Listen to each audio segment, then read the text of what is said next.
Bonjour chers frères et sœurs, c'est une grande joie pour moi d'être ici aujourd'hui pour méditer, pour faire un petit partage avec vous sur le Noël. Le Noël arrive et nous devons nous préparer pour la venue du petit enfant Jésus. Et nous devons préparer aussi notre crèche. C'est pas seulement préparer notre crèche dans le sens des images, dans le sens de notre maison, mais la crèche de notre cœur. Et aujourd'hui, c'est ça que je veux bien partager avec vous. Je propose de commencer par une petite prière à Notre-Dame. Je vous salue Marie, pleine de grâce, le Seigneur est avec vous. Vous êtes bénie entre toutes les femmes, et Jésus, le fruit de vos entrailles, est béni. Sainte Marie, Mère de Dieu, priez pour nous pauvres pécheurs, maintenant et à l'heure de notre mort. Amen. Au nom du Père, du Fils et du Saint-Esprit. Amen. Je vous propose 3 points pour notre réflexion, pour structurer notre réflexion. Et le premier point, c'est la préparation de notre cœur dans le sens de crèche. Comment préparer notre intérieur pour cette Noël. Aussi, le deuxième point, sur le fait que Jésus, il ne veut pas seulement habiter parmi nous, mais en nous-mêmes. Et le dernier point, j'aimerais dire comment garder la fidélité à la parole de Dieu pour cette Noël.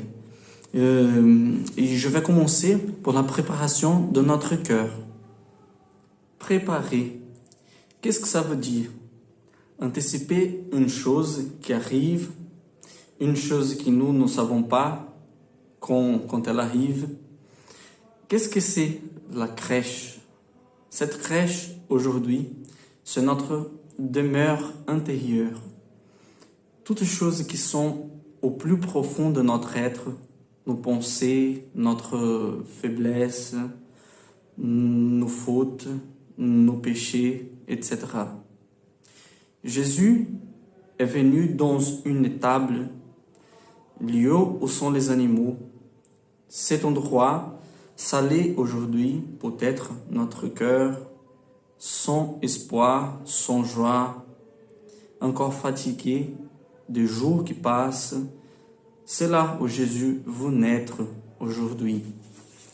Jésus non seulement vient pour sauver les justes, mais il vient pour les gens qui sont malades. Ça veut dire pour moi, pour toi. Cet premier point, je ne reste pas beaucoup dans ce premier point, mais c'est bien de préciser. Notre cœur aujourd'hui, c'est la crèche.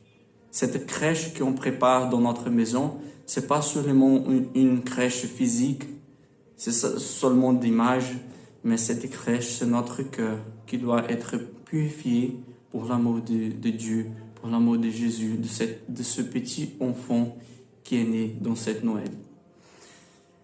Sur le deuxième point, j'aimerais bien dire que Jésus, il ne veut pas seulement habiter parmi nous, habiter dans cet espace terrestre, mais il veut bien habiter dans notre intérieur, dans notre cœur, dans notre demeure, le plus profond de nous, de notre être. Sous ce point, il est nécessaire de garder à l'esprit que les sacrements sont la manière plus efficace et la meilleure d'être avec Dieu en fait. Je vais lire un petit passage de l'Apocalypse, chapitre 3, versets 20 à 21.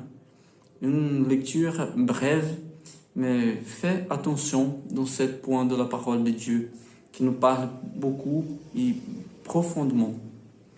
Apocalypse 3, 20. Voici, je me tiens à la porte et je frappe. Si quelqu'un entend ma voix et ouvre la porte, entrerai chez lui pour souper, moi près de lui et lui près de moi. Le vainqueur, Je lui donnerai de siéger avec moi sur mon trône, comme moi-même, après ma victoire.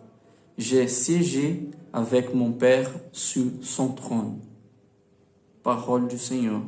Nous rendons grâce à Dieu.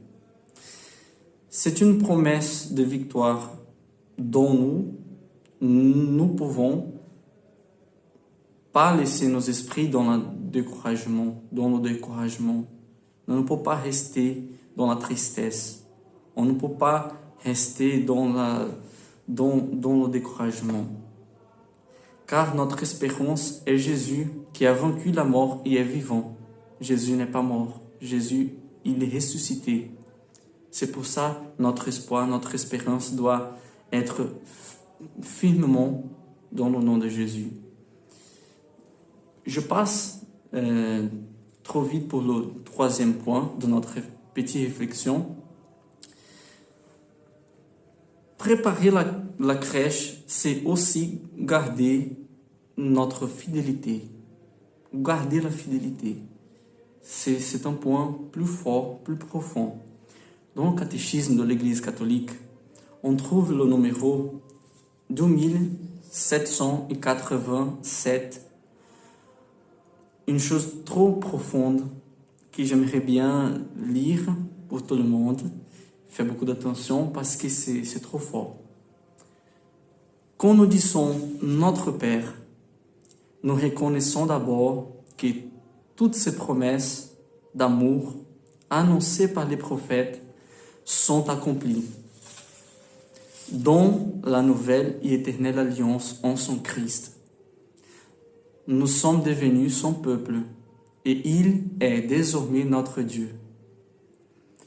Cette relation nouvelle est une appartenance mutuelle donnée gratuitement. C'est par l'amour et la fidélité que nous avons à répondre à la grâce et la vérité qui nous sont données en Jésus-Christ. C'est par l'amour et la fidélité que nous avons à répondre à la grâce et la vérité qui nous sont données en Jésus-Christ. C'est fort ça. Je continue dans la lecture pour bien saisir, pour bien préciser les choses.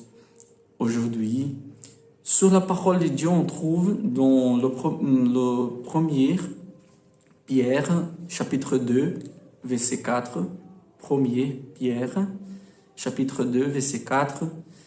Cet passage-là, faites attention avec moi plusieurs fois.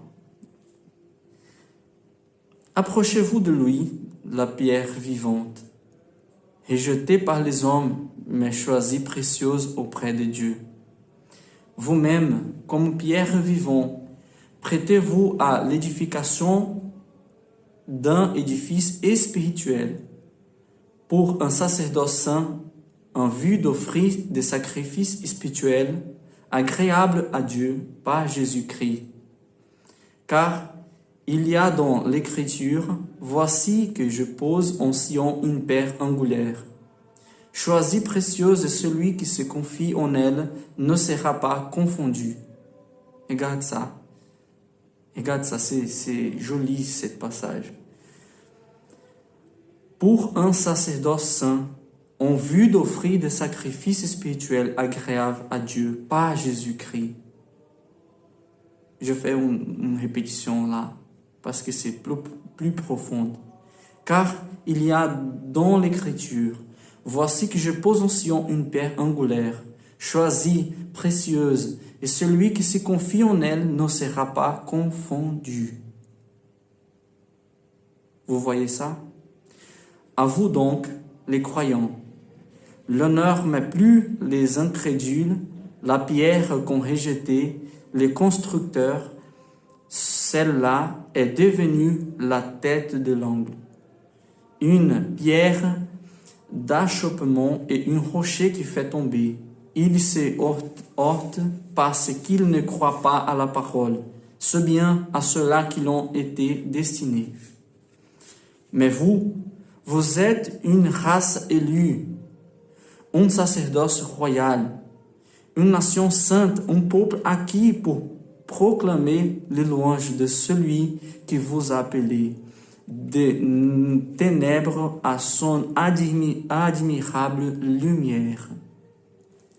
Vous qui jadis n'étiez pas un peuple et qui étiez maintenant le peuple de Dieu, qui n'obtient pas miséricorde et qui maintenant avait obtenu miséricorde.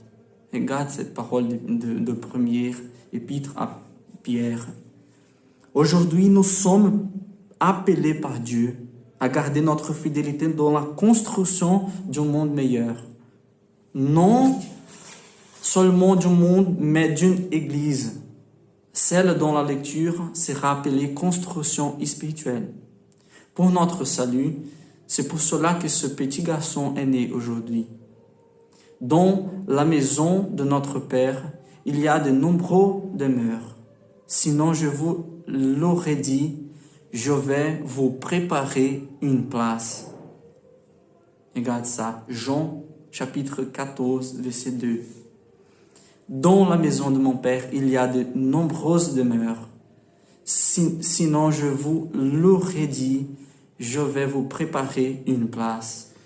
Alors, chers frères et sœurs, que Dieu puisse toucher le plus profond de notre être, de notre cœur. Que l'Esprit Saint donne-nous la capacité de bien vivre cette Noël. Donne-nous la sagesse pour changer de vie. Donne-moi la capacité de la conversion. Que le petit enfant Jésus touche le plus profond de notre intérieur, de notre demeure, pour bien vivre ces moments-là. C'est lui qui nous amène dans la lumière par sa miséricorde. Donc nous devons vivre dans la lumière afin que nous restions prêts pour sa venue. Merci beaucoup pour l'attention. Que Dieu vous bénisse et nous garde pour vivre un joyeux Noël dans cette année 2020. Que Dieu vous bénisse, chers frères et sœurs. À la prochaine fois.